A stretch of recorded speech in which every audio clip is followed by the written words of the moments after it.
রাঘবপুরে দাঁড়িয়ে আছে পোড়ামাটির দৃষ্টিনন্দন কারুকাজে গড়া 400 বছরের পুরনো জোর বাংলা মন্দির। একসময় ছিল গৌরব, ইতিহাস আর ঐতিহ্যের সাক্ষী, আজ ধ্বংসের দ্বার প্রান্তে। ইটের বেদির উপরে শৈল্পিক টেরাকোটার কারুকার্যে নির্মিত হয়েছে মন্দিরটি। এর সম্মুখ অংশ থেকে শুরু করে ভেতর সহ চারপাশের দেয়ালে রয়েছে দৃষ্টিনন্দন পোড়ামাটির কারুকার্য। এর সবচেয়ে আকর্ষণীয় দিক হলো দোচালা আকৃতির ছাদ। মন্দিরের সম্মুখ অংশে রয়েছে 3টি প্রবেশদ্বার। প্রবেশ পথগুলো কারুকার্য খচিত টেরাকোটায় পরিপূর্ণ ছিল, কিন্তু কালের পরিক্রমায় সেই কারুকার্যের সৌন্দর্য অনেকটাই ফিকে হয়ে গেছে। ঐতিহাসিক এই নিদর্শনের বয়স 4 শতক অতিক্রম করেছে বলে ধারণা। এক্সট্রিম মশার কয়েল প্ল্যান্ট ফাইবার দিয়ে তৈরি, ডেঙ্গু, চিকুনগুনিয়া বাহি সহ যে কোনো মশার বিরুদ্ধে দেয় এক্সট্রিম সুরক্ষা। জনশ্রুতি আছে তৎকালীন মুর্শিদাবাদ নবাবের তহসিলদার ব্রজমোহন ক্রৌড়ী নির্মাণ করেছিলেন এই মন্দির। 1960 সালে জেলা প্রশাসকের প্রচেষ্টায় হয়েছিল সংস্কারও, কিন্তু দীর্ঘ অবহেলায় সৌন্দর্য হারাচ্ছে অনন্য দোচালা ছাদের এই স্থাপনা।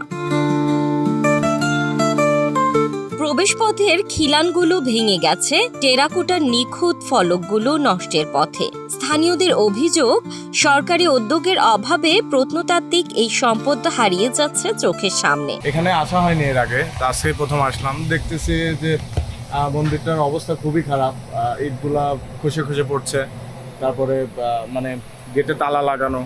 মানে এটা একটা ঐতিহাসিক মন্দির, অনেক আগে থেকে অনেক একটা পুরাতন মন্দির, কিন্তু এখানে যদি একটা সিকিউরিটি রাখা হয় বা তালাটা খোলা থাকে তাহলে কিন্তু খুব ভালো হয়। এখানে অনেক পর্যটক আসবে, এসে মন্দিরটা দেখবে। সংরক্ষণের অভাবে অনেকটা নষ্ট হয়ে গেছে দেখলাম, তো আমি মনে করি যে এটা আসলে সঠিকভাবে সংরক্ষণ করা দরকার। এবং এখানে এসে দেখলাম যে এখানে গেটে কেউ নাই, ঢোকার ব্যবস্থা নাই, ভিতরে আসা যায় না, ওই প্রাচীর টপকে আসতে হয়। তো সব মিলে আমি বলবো যে এটাকে আরেকটু ভালোভাবে দেখভাল করলে মনে হয় জিনিসটা ভবিষ্যতের জন্য সংরক্ষিত থাকতো। এটা একটা পাবনার পুরনো ঐতিহ্যর একটা চিহ্ন এখনও রয়ে গেছে, এখনও দাঁড়িয়ে আছে।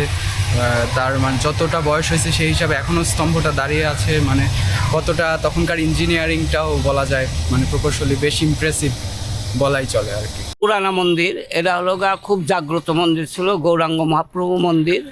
এটা ইঞ্জিনিয়াররা আসে একবার সারে, এক ইঞ্জিনিয়ার আর এক ইঞ্জিনিয়ার আর ভাঙে ছুঁয়ে চলে যায়। এরা এইভাবে ভাঙে ছুঁয়ে গেছে, আর আসে সারাসোরা নাই। এই তো হলো অবস্থা। আর দেখাশোনা সেরকম করে না। এই রায় বাহাদুরের গেটে দেখেন আসে মাঝে মাঝে ঘাস টাস কাটে, ফুলের গাছ টাছও ঠিক মতন লাগায় না। এই যে আমি কিছু গাছ লাগাইছিলাম, ও কাটিকুটি দিয়ে গেছে, বলতেছে যে আবার হবিনি। পাবনা শহরের রাঘবপুর এলাকার পোড়ামাটির নিখুঁত ফলক আর দৃষ্টিনন্দন নির্মাণ শৈলীতে তৈরি 400 বছরের ঐতিহ্যবাহী প্রত্নতাত্ত্বিক নিদর্শন জোর বাংলা মন্দির। এই প্রাচীন ঐতিহাসিক মন্দিরটি দেখতে এসে হতাশ হয়ে ফিরে যাচ্ছেন অনেক দর্শনার্থীরা। প্রতি বছর অসংখ্য পর্যটকের সমাগম ঘটে এখানে। জেলার অন্যতম এই পর্যটন স্থানটি সংস্কার ও সৌন্দর্য বর্ধন করে দেশ বিদেশের পর্যটক ও দর্শনার্থীদের জন্য উন্মুক্ত করার দাবি পাবনাবাসীদের। একসময় ধর্মীয় ও সাংস্কৃতিক কেন্দ্র ছিল যে মন্দির, এখন তা ধ্বংসের মুখে। যদি এখনই কার্যকর পদক্ষেপ না নেওয়া হয়, কয়েক বছরের মধ্যে নিশ্চিহ্ন হয়ে যাবে জোর বাংলা মন্দির। প্রশ্ন হলো, এই ঐতিহ্যকে কি আমরা বাঁচাতে পারবো, নাকি কালের গর্ভে হারিয়ে যাবে এই প্রত্নতাত্ত্বিক নিদর্শন?